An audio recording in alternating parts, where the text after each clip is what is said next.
Coríntios, capítulo 15.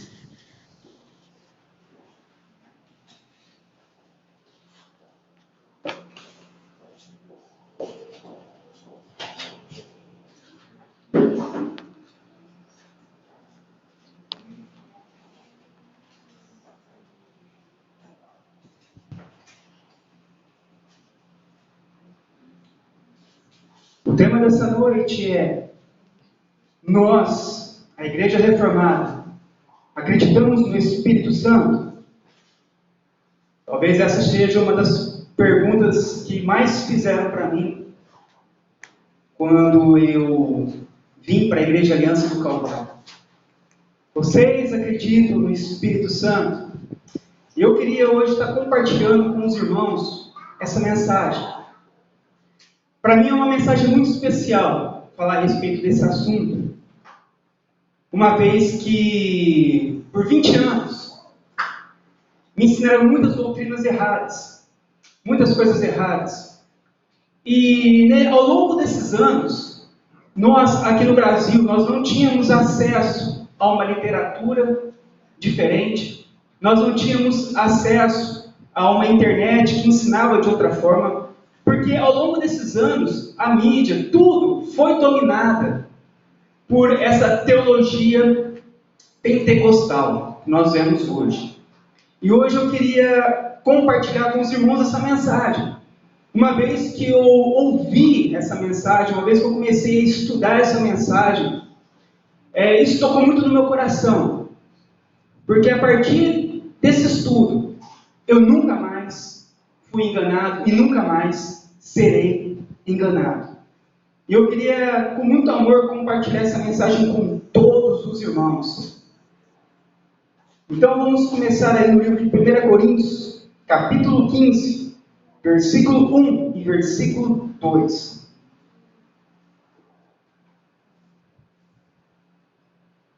Diz assim: irmãos, eu venho lembrar-vos o evangelho que vos anunciei, o qual recebestes, e no qual ainda perseverais, permaneceis firmes no evangelho que foi ensinado. Porque por ele também sois salvos, se vocês retiverdes a palavra, tal como vou-la preguei, a menos que tenhais crido em vão. Vamos orar mais uma vez? Amém, ó Deus. O teu evangelho foi ensinado pelos apóstolos, por Cristo e depois pelos apóstolos. E que nós possamos permanecer naquilo que foi ensinado, ó Deus. Não nos deixe desviar nem para a direita e nem para a esquerda, mas retermos o ensinamento puro e fiel. Porque somente aqueles que permanecerem no verdadeiro evangelho serão salvos. Por mais que as outras pessoas dizem crer em Cristo, mas se elas não permanecerem, conforme diz aqui, no verdadeiro evangelho, a crença delas será em vão e elas não serão salvas. Por isso, Deus, fortaleça as nossas vidas, abra os nossos olhos, quebranta o nosso coração, para nós hoje, ó Deus, ouvir o verdadeiro evangelho, entender a fé evangélica e sermos salvos por isso. Em nome do Senhor Jesus Cristo. Amém. Amém. Irmãos, para muitas pessoas é difícil entender sobre esse assunto, porque nós aqui no Brasil, nós somos evangelizados por um movimento chamado pentecostalismo. Esse movimento ele surge nos Estados Unidos no ano de 1906, chamado de Avivamento da Rua Azusa. E esse movimento, ele faz uma releitura da Bíblia, trazendo de volta alguns dons que haviam cessado já no primeiro século da igreja, na época dos apóstolos.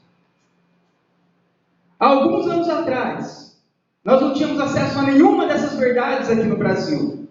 E praticamente não tinha nenhuma literatura para estudarmos sobre esse assunto. Não havia a internet, ou quando tinha, era pouco sobre esse assunto. E não se encontrava. Então, o que dominava as mídias e as livrarias de anos atrás era somente materiais e pregadores pentecostais e neopentecostais. Então, nós viemos de uma evangelização pentecostal aqui no Brasil. Aqui no Brasil, todos praticamente, 90% das igrejas são pentecostais, ramificadas para o neopentecostal. E por que existem tantas igrejas pentecostais e neopentecostais? Porque quem veio de missionário para cá foram eles. E quando eles vieram, eles então propagaram esse evangelho, que é um evangelho diferente daquele que foi sempre proclamado pela igreja. Esse evangelho, essas igrejas, tudo isso que nós vemos hoje, todo esse mover evangelístico, tanto na nossa cidade como no nosso país, ele tem aproximadamente 100 anos de existência. E muitas delas enraizadas, ramificadas pelo neopentecostalismo, 50 anos de existência. Então nós estamos falando de religiões com poucos anos de existência. A igreja, em sua história, ela nunca interpretou a Bíblia conforme as igrejas de hoje estão interpretando. A interpretação que as igrejas de hoje fazem é uma interpretação errada. Eles reinterpretaram a Bíblia segundo aquilo que eles receberam nesse avivamento pentecostal nos Estados Unidos. E não segundo a Bíblia, e nem segundo conforme a igreja sempre acreditou. E infelizmente, isso se propagou em nosso país. E as pessoas acham que pelo fato de estarem numa igreja escrita evangélica, ou no fato de terem uma Bíblia na mão, elas estão seguindo o verdadeiro evangelho. Mas infelizmente, a maior parte dos cristãos em nosso país estão perdidos em religiões erradas, em doutrinas erradas e em ensinamentos errados. Por muitos anos eu participei desse movimento.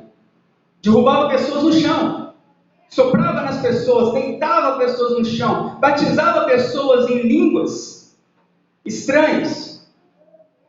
E quando eu comecei a perceber que tinha algumas coisas erradas, quando eu comecei a perceber que algo não estava certo, naquele tempo, eu não tinha ninguém para me orientar qual caminho seguir. Sabendo que isso está errado, para onde então vou? O que eu devo fazer? Como ir? Como caminhar? Naquela época era muito difícil, pois não tinha uma orientação de alguém clara. Muitos conheciam, muitos sabiam, mas se calavam diante disso. Isso era muito difícil naquela época. E uma vez que houve uma direção clara na minha vida, por graça de Deus, poderia ter ido para outros caminhos piores do que pentecostais e neopentecostais. Mas por graça de Deus, Deus iluminou os meus olhos para seguir o caminho histórico da igreja, da interpretação histórica da igreja. E é por isso que, com muito amor, eu queria que você ouvisse isso. Porque talvez o que nós vamos falar aqui, muitos de vocês nunca ouviram, ou não entendem quando alguém pede respostas para a sua fé. Esse movimento pentecostal, ele dá início a uma grande ramificação de denominações religiosas chamadas neopentecostais. Esse movimento pentecostal, diferente das igrejas históricas, eles são movimentos que ramificam muito as igrejas. Você vê que esse modelo pentecostal tem uma igreja em cada esquina. Um não concorda com o outro, vai lá e abre uma igreja. Outro não concorda com o outro, vai lá e abre outra igreja. Outro quer abrir uma igreja, vai lá e abre uma igreja. E as igrejas históricas não são assim. As igrejas históricas bíblicas, elas são bem diferentes disso. Há uma preparação muito grande para se poder abrir uma igreja. Eu preciso de estudar, fazer um seminário de 4 anos, para poder compreender a Bíblia, para depois poder ensinar. Então as pessoas nessas igrejas, elas saem abrindo em um monte de portas de igreja, em um monte de ramificações. E cada porta que se abre, piora-se a doutrina. Cada porta que se abre, eles fazem coisas piores e mais distantes do que aquilo ensinado na Bíblia. E alguns desses ensinamentos, falsos ensinamentos que nós temos, oriundos, vindos de igrejas pentecostais e neopentecostais, eles se propagaram em nossa história recente. Queria citar algumas dessas falsos ensinamentos da nossa época. Creio que muitos de vocês, ao ouvir isso, vocês vão se identificar. A primeira que eu queria estar expondo para vocês é a teologia da prosperidade. Essa teologia diz que todo cristão deve ser bem-sucedido e prosperar financeiramente. A ênfase dessa teologia é dinheiro. Quem nunca ouviu falar? Você precisa de plantar dinheiro para colher dinheiro. Seu dinheiro é uma sementinha. Você planta e depois você vai colher 30, 60 e a 100 por um. Isso é um falso ensino. Esse ensino vem dessas religiões pentecostais e neopentecostais. Quem nunca ouviu falar? Você não pode ficar doente. Você é cristão. Cristão não fica doente. Você tem que orar para Deus te curar. Aí quando nós olhamos para a história, nós vemos todos aqueles grandes homens de Deus, tudo doente.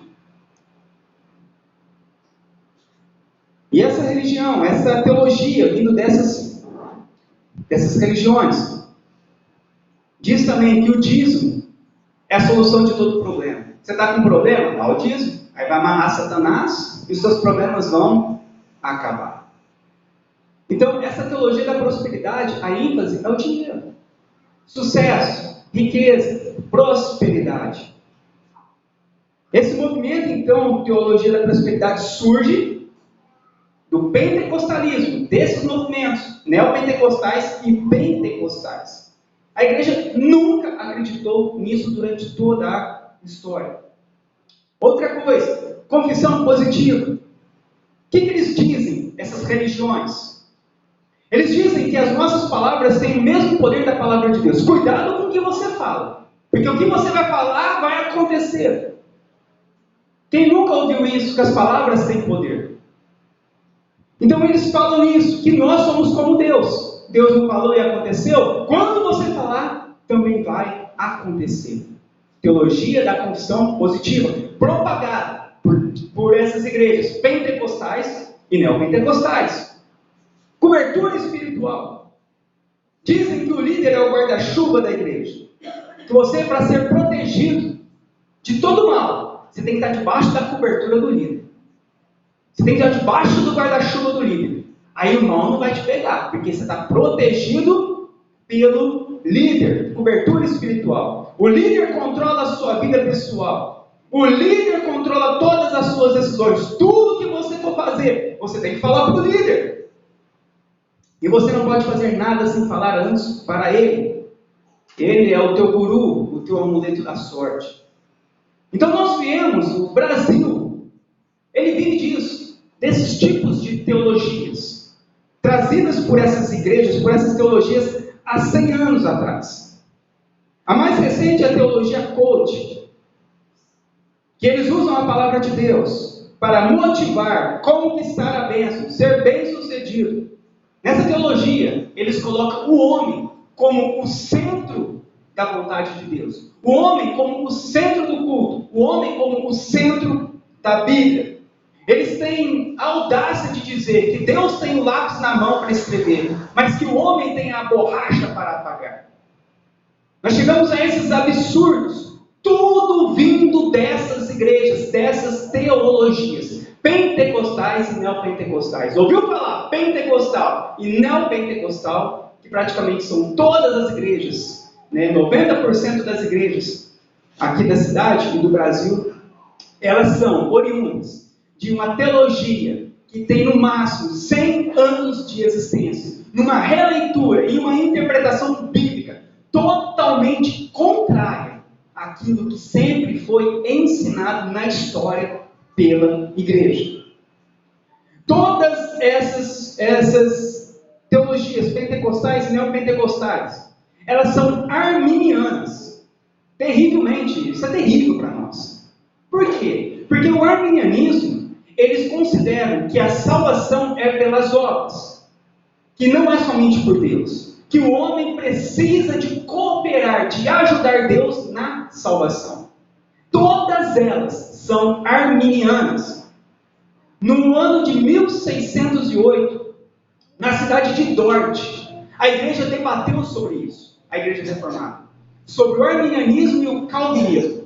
E nesse debate, por unanimidade, a igreja evangélica considerou o arminianismo uma heresia. Eles condenaram abertamente os pensamentos arminianos. E você sabe o que nós temos hoje? Todos são arminianos. Isso já foi debatido pela igreja histórica e foram condenados como heresia. Então nós estamos no meio de tudo isso. Nós viemos no meio dessas teologias, no meio desses ensinamentos. E muitos outros ensinamentos que nós podemos ver de errado que eles trouxeram. O ensinamento da água benta. Coloca um copo de água perto da televisão para orar, para você tomar e você ficar curado. Água benta. Isso vem do catolicismo romano. O óleo ungido. Passa o óleo ungido que você vai receber a cura. Já não é mais Jesus, é o óleo. Objetos de Israel. Pastorado feminino. Totalmente proibido na Bíblia e na história da igreja. O pastoreado feminino começou há 50 anos atrás, em desobediência à Bíblia. E veio esse movimento, ele abriu as portas para o pastorado feminino. Derrubar no chão pessoas, soprar sobre as pessoas. Então, praticamente todas as heresias que têm surgido recentemente na igreja é uma ramificação desse movimento pentecostal. Além desse movimento trazer muitos ensinamentos errados, eles também trouxeram uma reinterpretação de dons, de uma maneira diferente que a Bíblia ensina e diferente de como a igreja sempre acreditou em seus últimos 2000 anos de história. Parece bom quando nós vemos um monte de igrejas abertas, mas biblicamente é muito bom. Porque as pessoas acham que estão no caminho certo pelo fato de estarem em uma igreja. Elas nunca leram a Bíblia por inteiro, nunca estudaram a Bíblia, não sabem sobre a Bíblia e seguem cegamente essas religiões e os seus líderes. E elas estão caminhando pelo caminho largo, pelo caminho contrário ao que as Escrituras ensinam.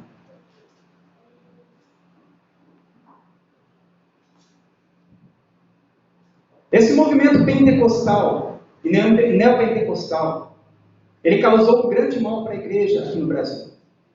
Primeiro, ele causou uma grande divisão na igreja. É o que nós temos visto hoje. Todo dia abre-se uma igreja nova em cada esquina da cidade.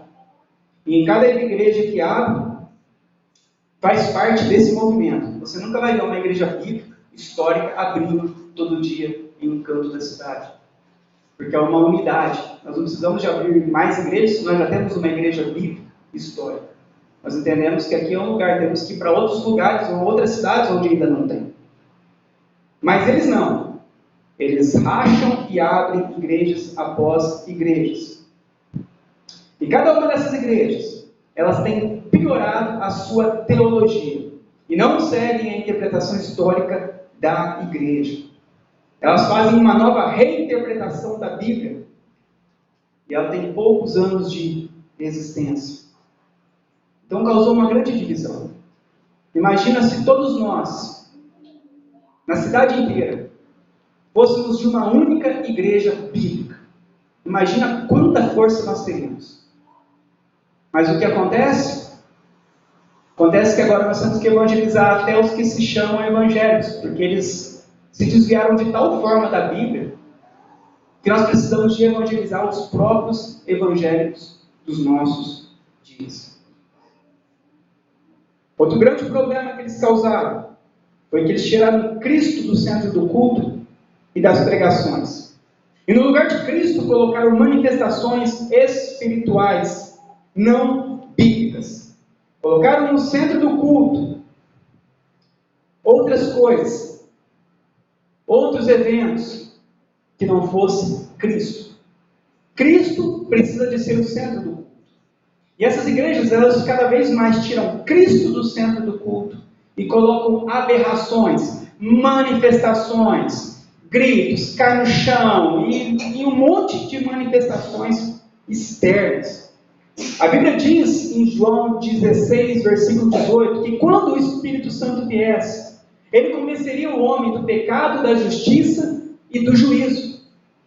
Então, quando eu sei que uma igreja, ela tem o Espírito Santo, quando ela prega sobre o pecado, contra o pecado, quando ela prega a respeito da justiça de Cristo, a obra de Cristo na cruz, quando ela prega sobre os atributos de Deus, o juízo de Deus, Deus é juiz. E o que nós vemos nas igrejas, nessas igrejas? Que não há anúncio se você pergunta para eles sobre pecado. Se você pergunta sobre a justiça de Cristo, me explica o que é justificação pela fé. Ninguém sabe responder o básico do básico. Quando fala-se sobre quem é Deus, eles não sabem responder nem quem é Deus. Por quê? Porque não tem o Espírito Santo. Tem manifestações espirituais antibíblicas, mas isso não quer dizer que eles têm o Espírito Santo. Se não há o ensino certo das Escrituras a respeito do ser do Espírito Santo, não há o Espírito Santo. Outra coisa interessante a respeito dessas religiões, desses movimentos religiosos, é que eles ignoram totalmente a história da igreja. Em 20 anos, participando dessas religiões, eu nunca ouvi alguém falar sobre a história da igreja. A história da igreja é totalmente ocultada. Você nunca vai ouvir falar sobre um homem sequer, um teólogo sequer na história da igreja. Porque o que eles ensinam é tão diferente e tão contrário ao que a igreja sempre acreditou, que eles precisam ocultar a história da igreja. Você nunca vai ouvir falar sobre Agostinho de Hipona. Você nunca vai ouvir falar sobre Martinho Lutero, sobre João Calvino, sobre Jonathan Edwards, sobre George Whitefield, sobre Charles Spurgeon. Você nunca vai ouvir falar sobre nenhum deles. Tenho certeza que você nunca ouviu falar de nenhum deles. E a respeito dos dons, nós vamos fazer agora um estudo bíblico, nesse momento aqui, uma leitura, a respeito dos dons do Espírito Santo, que eles fizeram a sua reinterpretação e releitura, essas igrejas pentecostais. É importante nós sabermos que o dom de profecia, o dom de cura e o dom de línguas não ocorreram durante toda a história da igreja, desde o período dos apóstolos.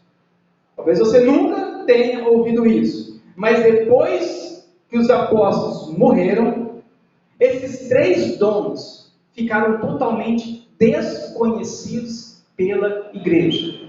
Esses 3 dons de profecia, cura e línguas, eles terminaram quando os apóstolos morreram. A igreja, durante toda a história, nunca mais teve a manifestação desses 3 dons. Mas, nos últimos 100 anos, surge essa religião, esse movimento pentecostal, e eles novamente falam que agora eles trouxeram de volta esses dons. Mas quando eles trouxeram de volta esses dons, eles tiveram que fazer uma roupagem nova nesses dons. Porque a manifestação desses dons nessas igrejas é contrário e diferente ao da Bíblia.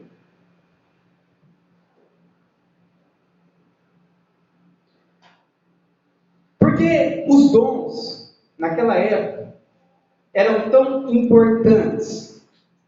Vamos abrir no livro de 2 Coríntios, capítulo 12.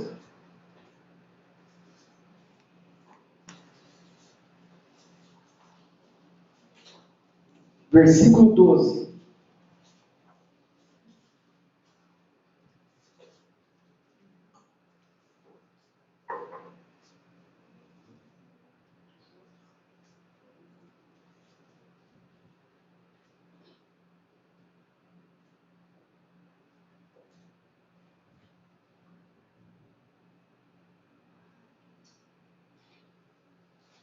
Por que tinha esses dons na igreja naquela época?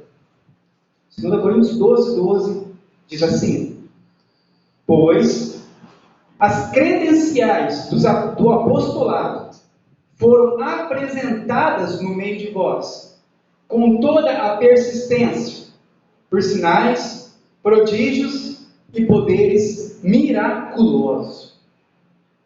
Os sinais naquela época, eles eram necessários para autenticar o ministério dos apóstolos. Havia pessoas naquela época que desafiavam e questionavam a autoridade dos apóstolos. E para os apóstolos se defenderem, eles operavam grandes sinais, declarando-se autênticos apóstolos. Então os sinais, eles eram necessários naquela época para a autenticidade dos apóstolos. Como eu sei que aquele homem, que Pedro é um verdadeiro apóstolo? Porque ele manifestava os mesmos sinais de Cristo. Então ele era um apóstolo de Cristo.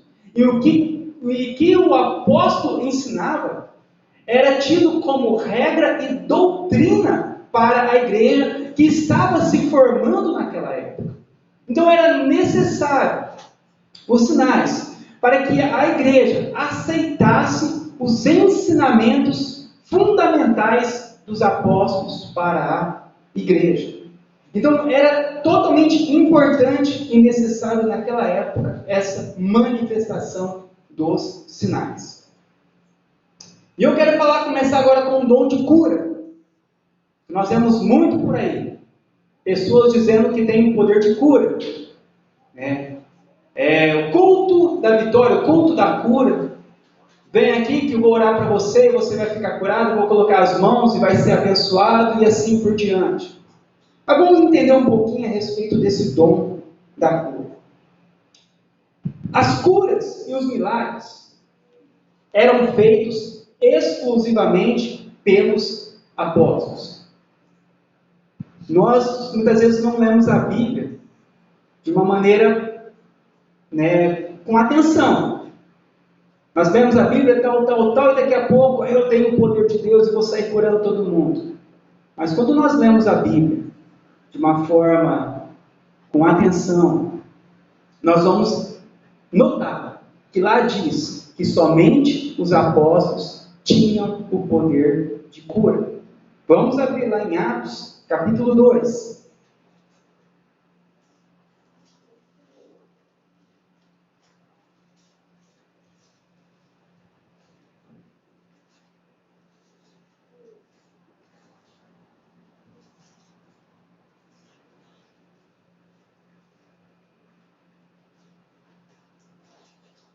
Talvez você nunca tenha ouvido isso, que somente os apóstolos tinham o poder para curar. Nós ouvimos tanto falar, né? Aquela pessoa ora e cura, aquela coisa. Mas isso é apenas um mito. Atos 2:43 diz assim: em cada alma havia temor, e muitos prodígios e sinais eram feitos por intermédio dos apóstolos. Capítulo 5, versículo 12.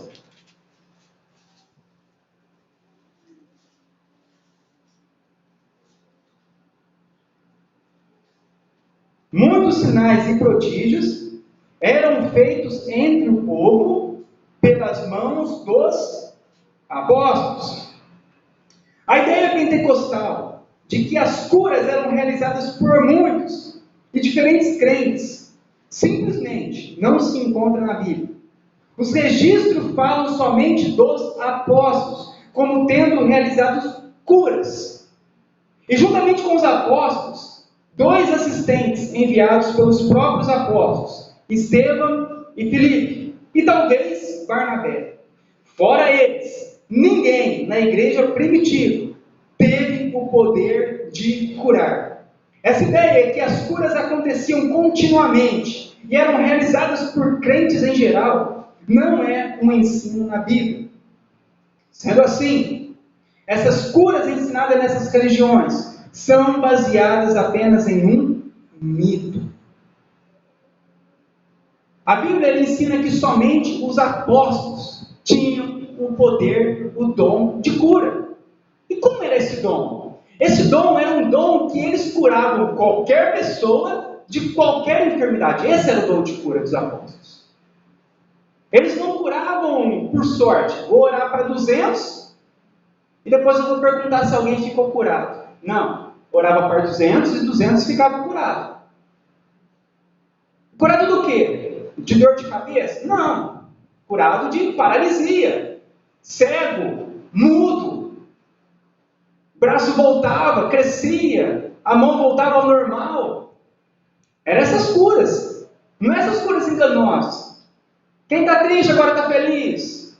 Quem está com dor de cabeça e agora não está mais com dor de cabeça. Isso é um grande engano. Isso não é dom de cura. O dom de cura curava qualquer enfermidade e de qualquer pessoa.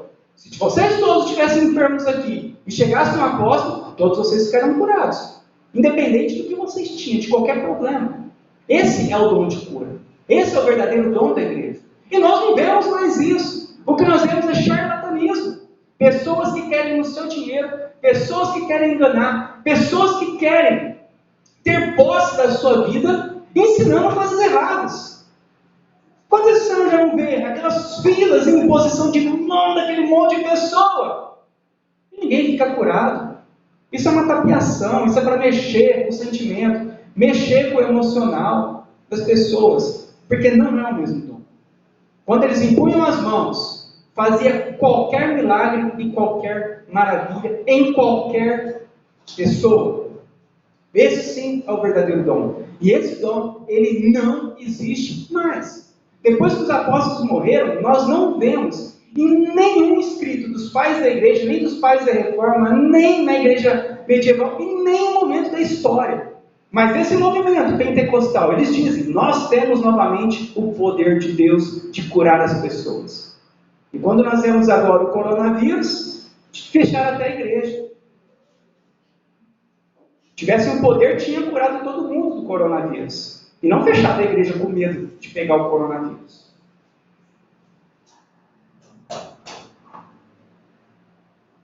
Também é importante nós sabermos a respeito disso, que mesmo na época dos apóstolos, ao final da vida deles, o dom de cura também já estava cessando. Nós vemos que no final da vida do apóstolo Paulo, ele que fez tantos milagres, ele já não conseguiu mais curar Timóteo, nem Trófimo e nem Epafrodito. Nós já vemos que naquela época mesmo, no final da vida deles, já estava cessando esse dom de cura. Eu creio que depois disso você não vai ser nunca mais enganado, meu irmão. Você vai ficar com o pé atrás quando você ouvir alguém falando que tem esse poder, que quer colocar a mão na sua cabeça para te curar, para não sei o que lá. Você vai lembrar disso. Opa, peraí, só os apóstolos que tinham esse poder. Porque eles precisavam testificar as escrituras que o que eles estavam falando e escrevendo era verdade. Mas Deus cura hoje? Deus faz milagre hoje? Sim. Como? Por meio da oração. Lá em Tiago fala, Tiago 5,14. Se alguém está doente entre vós, chame os presbíteros da igreja e estes façam uma oração sobre ele. E a oração da fé salvará o enfermo e o Senhor o levantará. Então, se alguém tiver com alguma doença, com algum problema, como que faz? Ora. É só orar. Ora pelos outros, ora você, ora com o irmão piedoso. É assim que a igreja é curada, é assim que a igreja ela é liberta. Através da oração. Por isso que é importante o culto de oração de quarta-feira. O irmão está esperando o pastor Paulo Júnior vir pôr a mão sobre a sua cabeça para você receber unção. Isso aí não existe. Isso é um engano. Você tem que vir aqui e receber direto do alto. Hoje não tem mais intermediários. Não vai esperar o pastor achar que o pastor é cheio do poder, achar que o pastor tem o Espírito Santo e você não tem. Coitado da igreja. Aí eles fazem esse esquema. O pastor tem a unção, o membro não tem. O pastor tem o poder, o membro não tem. Não. Eu tenho o Espírito Santo, você tem o Espírito Santo. Nós somos completamente iguais. Eu não sou maior que você não é maior que eu. Nós somos todos iguais. Fazemos parte do mesmo corpo. Na igreja, ninguém é superior a ninguém. Apenas temos no governo da igreja, algumas autoridades para manter a harmonia da igreja e do culto. Mas espiritualmente, todos têm o mesmo poder, porque todos têm o mesmo Espírito. E o dom de profecia? Será que existe hoje? Eu converso muito com pessoas que vão nessas igrejas proféticas, e eles falam muito para mim, os irmãos só querem ir lá para receber profecia, só querem ir lá para ouvir se tem profecias, não leva a sério. As pessoas gostam de profecia, né? Elas querem ouvir Deus falando com ela por meio de pessoas, mas elas mesmas não querem ir até Deus. Essas profecias que nós vemos hoje, esses dons de profecia e revelação, que vemos hoje, é totalmente diferente do que está escrito na Bíblia. Não existem essas profecias, essas revelações que as igrejas dizem fazer, a profetiza, não sei o que lá, e falou, e não sei o que lá. Isso aí não existe. Isso é apenas um mito, uma mentira. Os dons de profecia e revelação, eles terminaram com a conclusão da Bíblia. A manifestação desses dons, nos dias de hoje, das igrejas, são totalmente diferentes do que está escrito na Bíblia.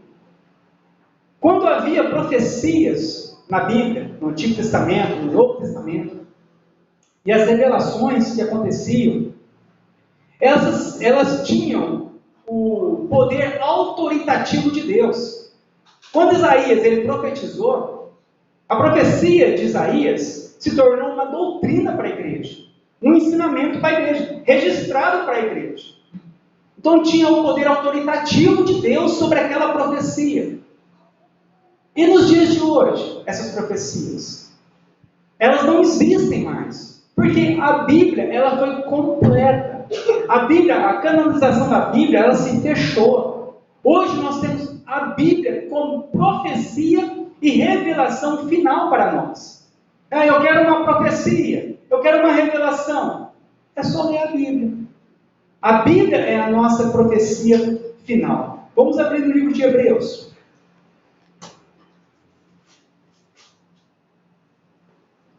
Hebreus capítulo 1.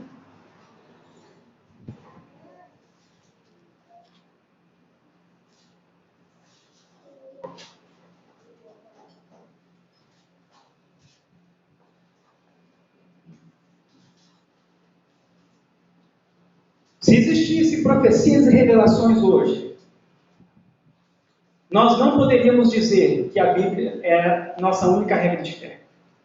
Nós deveríamos aceitar todas as profecias e revelações que tivesse.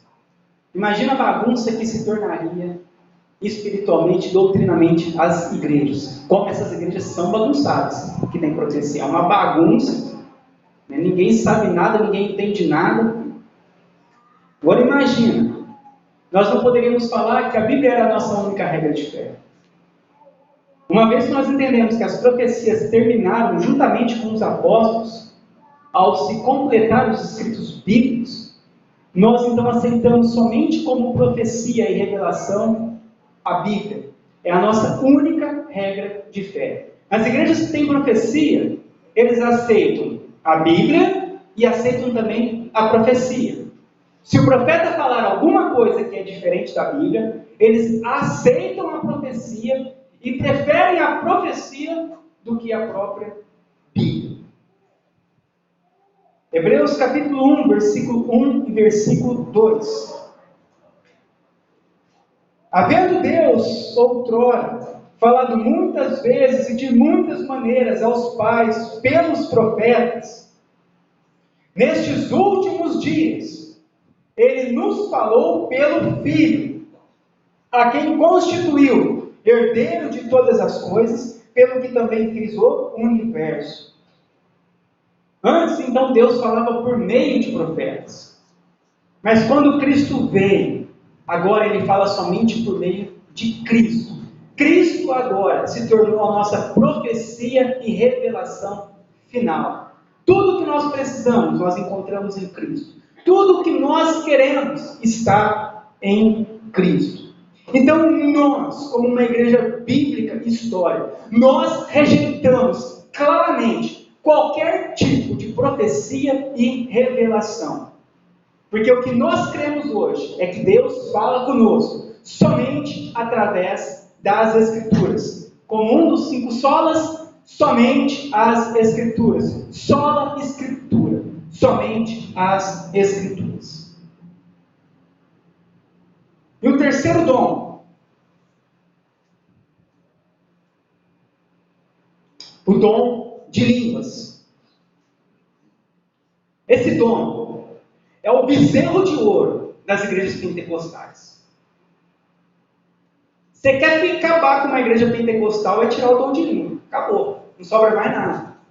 Porque é o que sustenta essas teologias. É a oração em línguas que eles fazem. Essas igrejas pentecostais, eles têm essa oração como uma coisa mais importante para eles.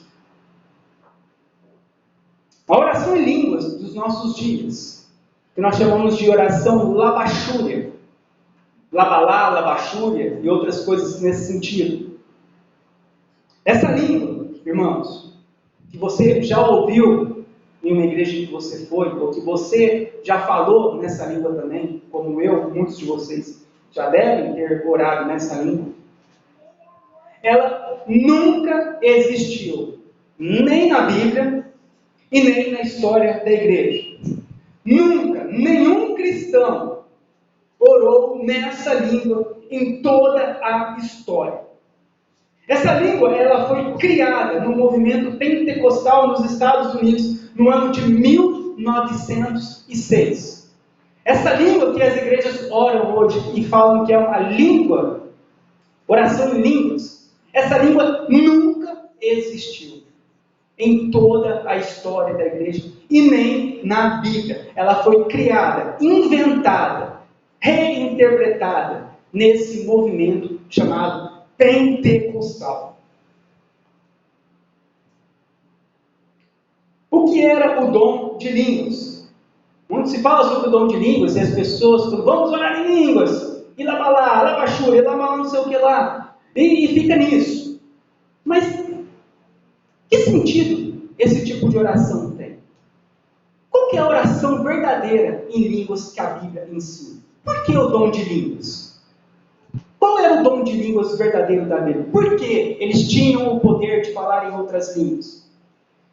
Porque era o poder que o Espírito Santo dava para os cristãos naquela época, para que eles pudessem pregar o Evangelho a todas as nações. Jesus diz que eles receberiam, lá em Atos 1:8, o poder do Espírito Santo, ao descer sobre eles o Espírito Santo, e eles seriam testemunhas, tanto em Jerusalém, Samaria, Judéia e até os confins da terra. Como aqueles homens simples, pescadores, poderiam pregar em todos os países o Evangelho? Como eles poderiam ir em todas as aldeias, em todas as tribos e proclamar o Evangelho, sendo apenas simples pescadores? Hoje, um missionário, para fazer uma missão, ele se prepara para aprender a língua daquele país.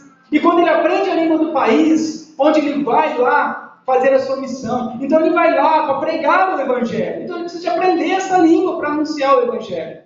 Mas o dom de línguas, o que fazia? O Espírito Santo dava capacidade para os cristãos falarem em qualquer idioma, para poderem propagar o Evangelho.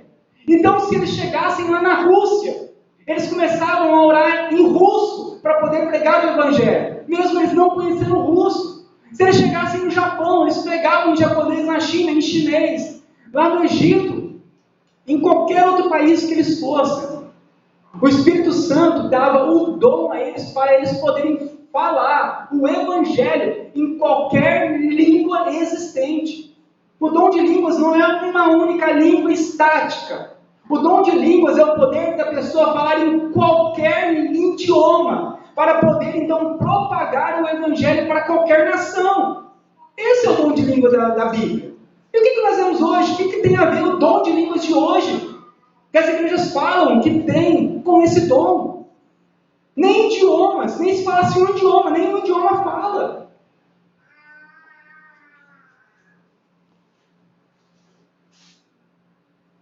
Essas línguas, irmãos, não eram línguas inexistentes, nem desconexas, nem sem significado, nem estáticas. Não eram repetições de sílabas e nem repetições de palavras sem sentido. Vamos lá no livro de Atos, capítulo 2.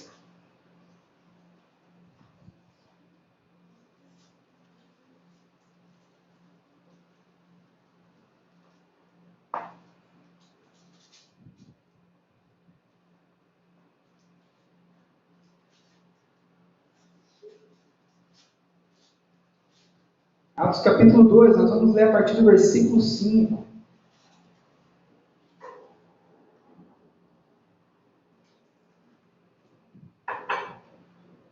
Meu irmão, desculpa eu falar para você que você nunca orou em línguas.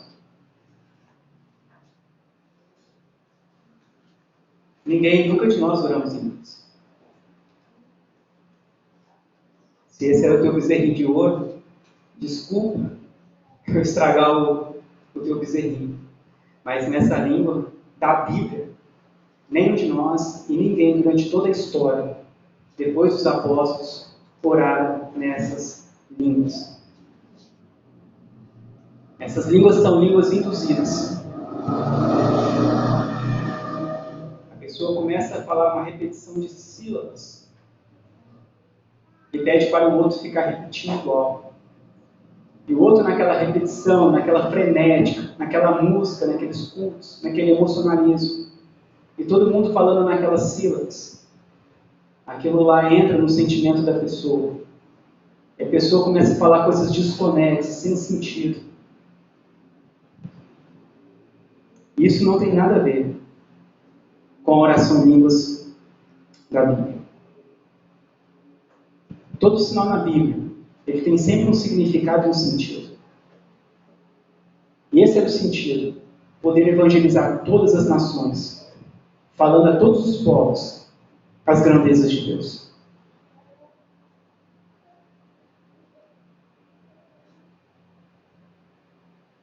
Atos 2, 5. Ora, estavam habitando em Jerusalém judeus, homens piedosos, vindo de todas as nações, debaixo do céu. Ou seja, era de muitos povos, muitas cidades, muitos países. Eles estavam todos reunidos lá em Jerusalém. Quando, pois, se fez ouvir aquela voz, afluía a multidão, que se possuiu de perplexidade, porquanto cada um ouvia falar na sua própria língua. Então, estavam, pois, atônitos e se admiravam, dizendo: vede, não são porventura os galileus, todos aqueles que estão falando? E quando nós ouvimos eles falar, cada um em nossa própria língua materna, somos pardos, medos, elamitas, os naturais da Mesopotâmia, Judéia, Capadócia, Ponto, Ásia, da Frígia, da Panfilha, do Egito, das regiões da Líbia, nas mediações de Cirene, e romanos que aqui residem, tanto judeus como prosélitos, cretenses e arábios, como os ouvimos falar em nossa própria língua as grandezas de Deus. Então, a oração em línguas era isso, eram idiomas, chamando todos os povos ao arrependimento. Era um sinal de que agora o Evangelho, Deus, havia abrido a porta do reino para todas as nações. Quando Cristo veio, ele veio para os judeus, a Bíblia diz. Mas os judeus o rejeitou. Então agora, todos quanto receberam, deu-lhes o poder de se tornarem feitos filhos de Deus, a saber os que creem em seu nome. Então, era um sinal dado por Deus, que todos os povos agora estavam sendo aceitos por Deus, e não somente os judeus. Os judeus se fechavam, mas quando eles viam esse sinal, e Deus chamando agora todos os povos, os gentios, para vir e fazer parte agora da igreja, esse era um grande sinal. Então, esse era o sinal da oração em línguas. Ouvimos cada um de nós falar em nossas línguas maternas. Então eram idiomas, não eram línguas inexistentes. Já estamos terminando.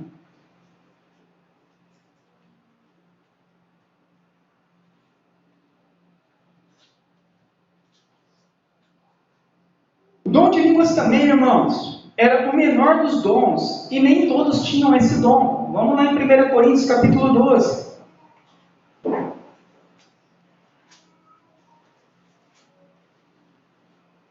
Essas igrejas dizem que se você não ora em línguas, você não tem o Espírito Santo. Que a evidência que você tem o Espírito Santo é orar em língua da baixúria. Não é em ser santo. Não é se arrepender dos pecados. A evidência é se você fala naquela língua que não existe. Mas a própria Bíblia fala que mesmo na época dos dons de línguas, nem todos tinham dom. Como eles ainda afirmam, eles ainda falam, todos têm que ter. E fazem de tudo para todos terem. Já não é nem Deus que faz, é eles que fazem. Versículo 28. 1 Coríntios 12, versículo 28. A uns estabeleceu Deus na igreja, primeiramente, apóstolos. Segundo lugar, profetas. Terceiro lugar, mestres. E depois, operadores de milagres. Depois, dons de curar, socorro, governo. E, por último, a variedade de línguas. Então, o dom de línguas era o menor de todos os dons. Era o dom mais simples que poderia ter naquela época. Era o dom de línguas. Hoje eles inverteram. Colocaram o dom de línguas acima de todos os outros dons. Olha agora o que ele fala no 29. Porventura, são todos apóstolos? Ou todos profetas? Ou todos mestres? Ou todos operadores de milagres? Têm todos o dom de curar? Falam todos em outras línguas? Interpretam-nas todos? Então o apóstolo Paulo fala, todos são apóstolos? Todos têm o dom de curar? Todos falam outras línguas? A resposta é, não. Cada um foi chamado com o seu dom naquela época. Então nem todos tinham o dom de línguas. E hoje eles dizem que todos têm que ter o dom de línguas. E eles, o menor dom, eles colocam como o maior dom. Uma releitura bíblica totalmente contrária ao que a Bíblia ensina e o que a igreja histórica sempre acreditou. Vamos lá em 1 Coríntios capítulo 14. Vamos desconstruir o bezerrinho de ouro.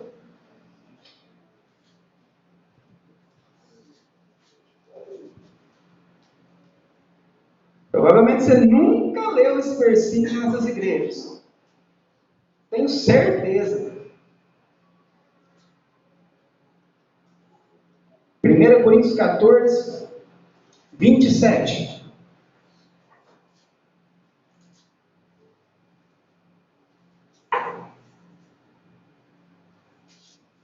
No caso de alguém falar em outra língua, caso alguém fale, nós vemos aqui que não tem todos falaram.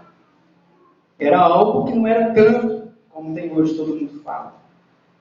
No caso de alguém falar em outra língua, que não sejam mais do que 2, ou quanto muito 3.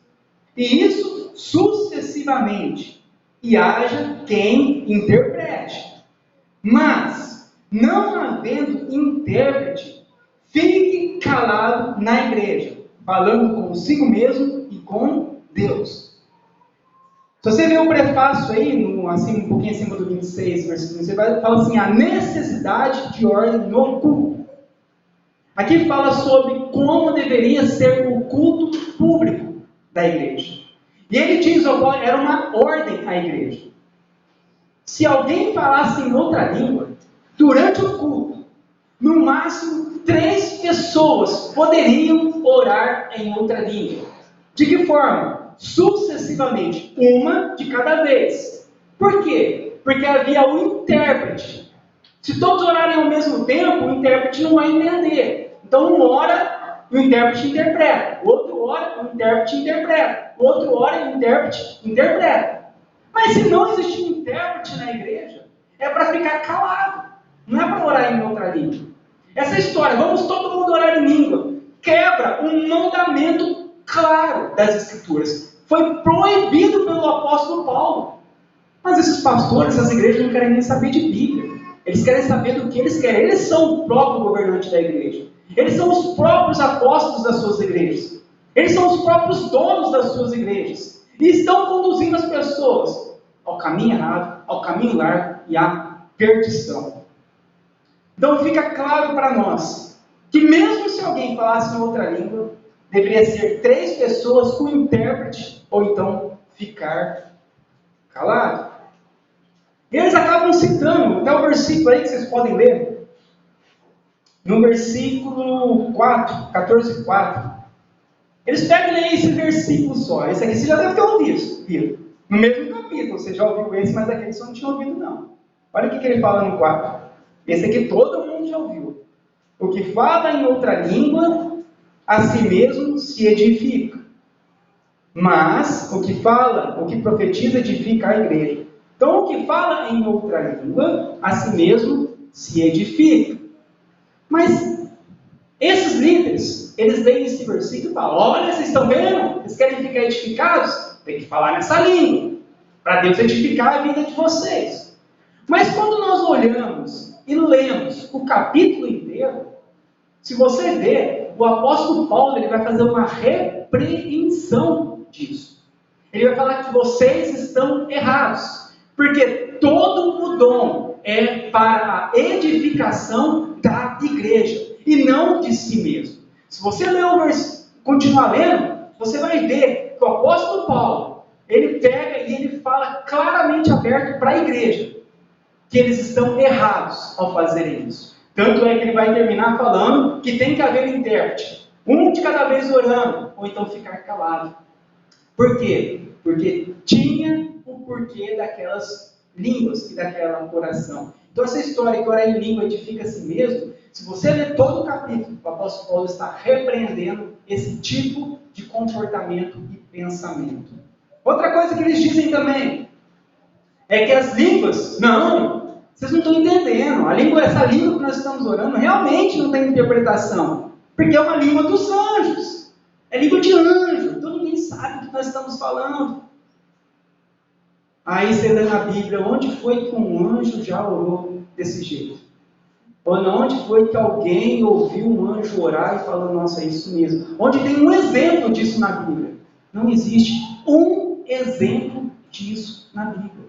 Há uma única citação do apóstolo Paulo como uma hipérbole. Ele fala assim, ó: ainda que eu falasse a língua dos anjos. Ainda que eu falasse. Ele não está falando que ele fala. Ele fala: mesmo se eu falasse a língua, mesmo se existisse uma língua dos anjos, se eu não tiver amor, nada disso me serviria. É nesse sentido. É uma hipérbole. Não quer dizer que ele orava, não quer dizer que alguém orou. Não existe na Bíblia e nem na história da igreja alguém que orou em língua de anjo. Aí você acha que anjo conversa um com o outro: labachura, labalá, labachura, labalá. E fica falando 2 palavras repetidamente. Meu irmão, olha como que a cegueira ela ocorre tão grande nas pessoas. As pessoas não conseguem enxergar. Lá, lá, lá, lá, lá, lá, lá, lá, lá. Isso que é língua de anjo. Isso é língua bíblica. Quantos de nós já não fomos enganados? Quantos de nós não achávamos que falávamos isso? E isso foi um grande estrago para a igreja. Sabe por quê? Porque de vez de orar da forma correta, a pessoa ficava falando labalá. E aí vamos agora orar, irmãos. Não sabe orar, porque nunca orou. Ficava falando só labalá na igreja, o culto inteiro labalá, e não sabe nem orar. As pessoas chegam nessas igrejas aqui, meu irmão, e não sabem orar. Mas como que eu vou orar? Como que eu oro? Orar? O que é orar? Ela... Por quê? Só ficou orando em língua de anjo que não existe. Vocês estão entendendo o estrago que isso faz? Quando nós pegamos os outros povos mais antigos, os caras, você pega as orações dele, a qualidade das orações, eles sabiam orar. E nós pegamos a nossa geração hoje, não sabe nada. Nem ler a Bíblia sabe. Então, para você ver como as coisas não estão fáceis para os cristãos.